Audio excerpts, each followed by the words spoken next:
Doctor Zakir Naik Pakistan آئے تھے تو انہوں نے کہا کہ جو خواتین اینکرز بیٹھی ہوئی ہوتی ہیں ٹی وی پہ وہ خاتون اینکر نہیں ہونی چاہیے، یعنی وہ جائز نہیں خواتین کہ وہ میڈیا پہ آئیں، وہ بے شک بطور اینکر ہی بیٹھی ہوئی ہوں. یہ بات درست تھی؟ میرا بھی اپنا ذاتی خیال یہی ہے کہ عورتوں کو ان کاموں میں نہیں پڑھنا چاہیے جس میں وہ مردوں کے ساتھ اس قسم کا انٹریکشن کریں. مرد موجود ہیں وہ کریں، عورتوں کے ساتھ کر لیں، ٹھیک ہے، اپنا انٹرویو کریں. ڈاکٹر فرحت تاشبی کے ساتھ کرنا ہے وہ ضرور کریں، لیکن مردوں کے ساتھ جو انٹریکشن اس طرح کا ہوتا ہے پھر ہماری جو بیسک تعلیمات ہیں وہ وائلیٹ ہوتی ہیں. اب واضح قرآن میں حکم ہے سورۃ النور میں کہ مؤمن مردوں سے کہو کہ اپنی نگاہیں نیچی رکھیں اور مومنہ عورتوں سے کہو کہ اپنی نگاہیں نیچی رکھیں. اب مجھے بتائیں، اگر میرے سامنے ایک خاتون اینکر ہے اور وہ میرے ساتھ آنکھوں میں آنکھیں ڈال کے بات نہیں کرے گی، ہم تو ایک دوسرے کو جواب ہی نہیں دے سکتے. اور اگر آنکھوں میں آنکھیں ڈالتے ہیں تو قرآن کا حکم ٹوٹتا ہے. اس کا اینڈ رزلٹ یہی ہے کہ ریحان طارق صاحب ہی میرے سامنے آ کے بیٹھے ہیں، اور جو اس ہماری سسٹر نے ہم سے بات کرنی ہے وہ آپ کے تھرو کر لیں.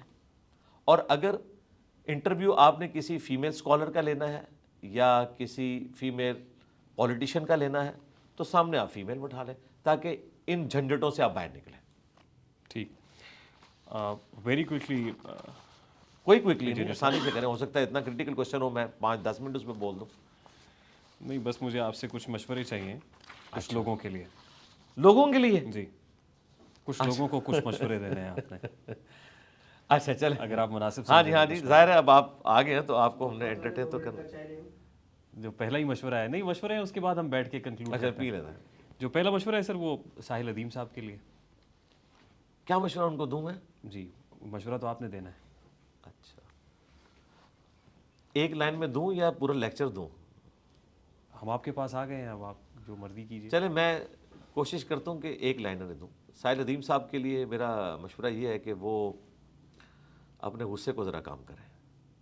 ان میں غصہ بہت زیادہ پایا جاتا ہے اور وہ اگریسو سٹائل کے اندر ہر وقت بات کرتے ہیں. کبھی میرے طریقے سے نارمل بھی بات کریں، میں بھی اگریسو بات کرتا ہوں لیکن ہمیشہ اگریسو نہیں رہتا، نارمل بھی رہتا ہوں. وہ ہر وقت اگریسو رہتے ہیں. ایگریشن کو کم کریں. ہاں جی، اس کو کم کریں. ناصر مدنی صاحب کو کیا مشورہ دیں گے؟ ناصر مدنی صاحب تو ہمارے محبوب ایک مبلغ ہیں، ہم ان سے بڑی محبت کرتے ہیں. ہم انہیں کہتے ہیں کہ آپ جب مسجد کے ممبر پر بیٹھیں تو پولیٹیشنز کا مذاق نہ اڑایا کریں اور کوئی مثالیں دے لیا کریں. مفتی طارق مسعود صاحب. طارق مسعود صاحب تو بعض لائف چینجنگ لطیفے سناتے ہیں، وہ سناتے رہیں، کسی مولوی کی پرواہ نہ کریں، آپ لطیفے سنایا کریں، ہمیں بھی بڑا مزہ آتا ہے. بعض لطیفے تو واقعی بہت مزیدار ہوتے ہیں، میں شوق سے سنتا ہوں. آپ ان کی گفتگو کو لطیفہ سمجھتے ہیں؟ نہیں، میں نے یہ نہیں کہا. ان کی گفتگو اچھی بھی ہوتی ہے. کچھ عرصے سے تو وہ ایسی باتیں کر رہے ہیں جو ان کے اپنے مکتب فکر کے بھی خلاف ہیں اور میں اسے اپریشیٹ کرتا ہوں. انہوں نے خود مانا کہ سب سے کم بدعات اہل حدیث کے اندر ہے، ہمارے فرقوں کے اندر بدعات ہیں، حالانکہ وہ اہل حدیث کے اپوزٹ ایک فرقہ ہے اور انہوں نے اچھی بات کی ہے، ہم اپریشیٹ کرتے ہیں اسے. مولانا طارق جمیل صاحب کو کوئی مشورہ دینا چاہیں؟ طارق جمیل صاحب سے ہم یہ عرض کریں گے کہ وہ پولیٹیشین سے اپنے آپ کو دور رکھیں. کبھی ایک پولیٹیشین کے ساتھ نظر آتے ہیں، کبھی دوسرے کے ساتھ، اور ہر کوئی انہیں اپنے نام کے اوپر کیش کرنے کی کوشش کرتا ہے اور اسی میں ان سے بعض اوقات مس ہینڈلنگ ہوتی ہے. آج کل جو اپنے بیٹے کے ساتھ پوڈ کاسٹ کر رہے ہیں یہ سلسلہ جاری رکھیں، یہ بہت اچھا ہے، ہم شوق سے دیکھ رہے ہیں ان کو. مفتی کبھی کو کیا مشورہ دیں گے؟ یار مفتی کبھی صاحب تو بس نام کے مفتی ہیں. وہ جو دین پیش کر رہے ہیں وہ بالکل قرآن و سنت کے منافی ہے اور ان کے بعض عقائد بالکل کفری ہیں، گمراہی پر مبنی نہیں، کفری عقائد ہیں جو کچھ وہ دین کے حوالے سے بتا رہے ہیں. اس لیے کوئی مکتبہ فکر ان کو آن نہیں کرتا. مکتبہ فکر کے آن نہ کرنے کی وجہ سے میں کفریہ نہیں کہہ رہا. جو وہ کلیم کر رہے ہیں نا وہ اتنے خطرناک قسم کے کلیم ہیں جن کی قرآن و سنت میں کوئی گنجائش موجود نہیں ہے. ان کو کیا کرنا چاہیے؟ یہ حرکتیں چھوڑ دیں. پہلے دین بڑا بدنام ہو چکا ہے اور لوگ تو انہیں یہ سمجھتے ہیں کہ وہ دین کے ریپرزنٹیٹو ہیں. حنیف قریشی صاحب کو کوئی مشورہ دیں گے؟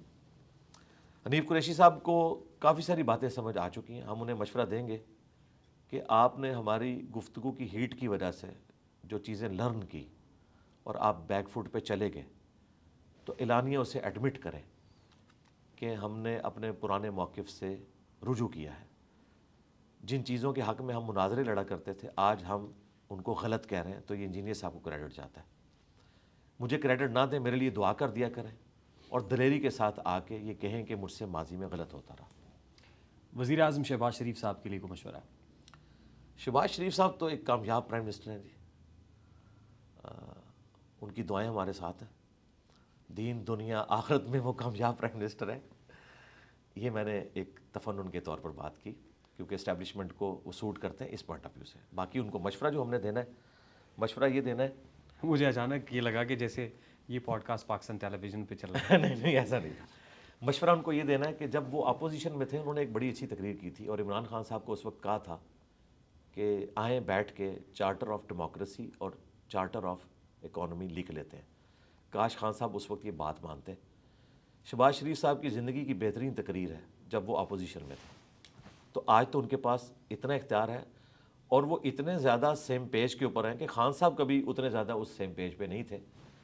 تو آج تو وہ اسے ایگزیکیوٹ بھی کر سکتے ہیں، اپنے مخالفین کو ساتھ بٹھا کر یہ امت پر احسان کریں، پاکستانی قوم پر، کہ چارٹر آف ڈیموکریسی اور چارٹر آف اکانومی لکھ لیں. ریاست اپنی جگہ پہ رہے گی، گورنمنٹ کوئی بھی آئے، کم از کم ہماری جو اکنامک پالیسیز ہیں وہ کنٹینیو کریں، ڈیموکریسی کنٹینیو کریں، 5 دفعہ اسمبلیاں اپنا ٹائم پورا کریں. یہ نہ ہو کہ ایک کو آپ عدالت کے ذریعے فارغ کروائیں، دوسرے کو آپ عدم اعتماد کے ذریعے فارغ کروائیں. حالانکہ یہ سب لوگ اپنے بوجھ پہ خود گر جائیں گے، گورنمنٹ اگلی آ جائے گی. لیکن یہ اس قسم کی حرکتیں کرتے ہیں جب، اس میں ظاہر اسٹیبلشمنٹ ٹاپ کے اوپر ہے کیونکہ سب سے بڑی پولیٹیکل جماعت تو پریکٹیکلی سیکیورٹی اسٹیٹ ہونے کی وجہ سے ہماری اسٹیبلشمنٹ ہے. نون لیگ اور پی ٹی اے تو چھوٹی سیاسی جماعتیں ہیں اور وہ اس کو جسٹیفائی اپنے پہ کرتے ہیں. ہم یہ کہتے ہیں کہ آپ یہ مانیں کہ بڑے غلط کرتے رہے اور ان کی غلطیوں کی وجہ سے ہمیں اس معاملے کو اب ساتھ لے کے جانا پڑ رہا ہے. ٹھیک. لیکن غلطی کو اعلانیہ مانیں. جس طرح باجوہ صاحب نے آخری تقریر میں تو کہا تھا نا کہ ہمیں گالیاں اس لیے پڑتی ہیں کہ ہم سیاست میں لچ فرائی کرتے ہیں. اب ہم نہیں کریں گے، لیکن اس بات کے اوپر قائم نہیں رہ سکے اور وہ سلسلہ اسی طریقے سے چل رہا ہے. سر عمران خان صاحب کو کیا مشورہ دیں گے؟ عمران خان صاحب کو میں مشورہ دوں گا کہ ان کا نیریٹو بہت اچھا ہے کہ ووٹ کو عزت دو. جو نواز شریف صاحب کا نیریٹو تھا وہ انہوں نے گین کر لیا اور آج وہ پاکستان کے سب سے پاپولر لیڈر ہیں، اس میں کوئی شک نہیں ہے. لیکن جو آپ کے پیچھے لوگ لگے ہوئے ہیں انہیں ڈائریکشن دیں، انہیں وائلنٹ نہ کریں. آپ کے یوٹیوبرز اتنے وائلنٹ ہو چکے ہیں کہ فوج کو ایز اے ادارہ جس طریقے سے وہ ٹریٹ کر رہے ہیں یہ پاکستان کی تباہی کی طرف ہے. کل کو آپ کو موقع ملتا ہے اور آپ وزیر اعظم بن جاتے ہیں تو یہی فوج آپ کے ساتھ ہوگی نا. لیکن اگر آپ اس کے ساتھ اس طریقے سے ٹریٹمنٹ کریں گے تو اس کا اینڈ رزلٹ کیا ہوگا کہ وہ آپ کو دوبارہ آنے کا موقع بھی نہیں دیں گے اور آپ جو چاہتے ہیں کہ میں عوام کی خدمت کروں وہ آپ نہیں کر سکیں گے.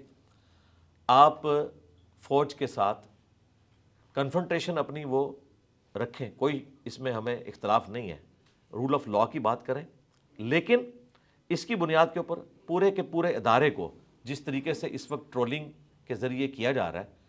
اور خان صاحب نے ہمیں خود بتایا تھا جب باجوہ صاحب سے متعلق باتیں ہوتی تھی تو خان صاحب کہتے تھے کہ آرمی چیف کے بارے میں بات ہو رہی ہے تو پوری فوج کے بارے میں ہو رہی ہے. یہ ہم نے خان صاحب سے سیکھا. آرمی چیف وہ کہتے تھے ہاں باپ والی بات الگ ہے، لیکن وہ کہتے تھے کہ اگر آپ آرمی چیف کو، یہ آج ہمیں کہہ رہے ہیں نا کہ آپ جب ہمیں کہتے ہیں ہم فوج کے خلاف ہیں، ہم تو چند جرنیلوں کے خلاف ہیں، تو یہ آپ نے ہمیں بتایا تھا کہ آپ آرمی چیف کے خلاف جب ہوتے ہیں تو فوج پوری اس کے ساتھ کھڑی ہوتی ہے. تو ہم نے خان صاحب سے یہ کچھ سیکھا ہے تو ہم کہتے ہیں کہ آپ ذرا ہاتھ اولا رکھیں.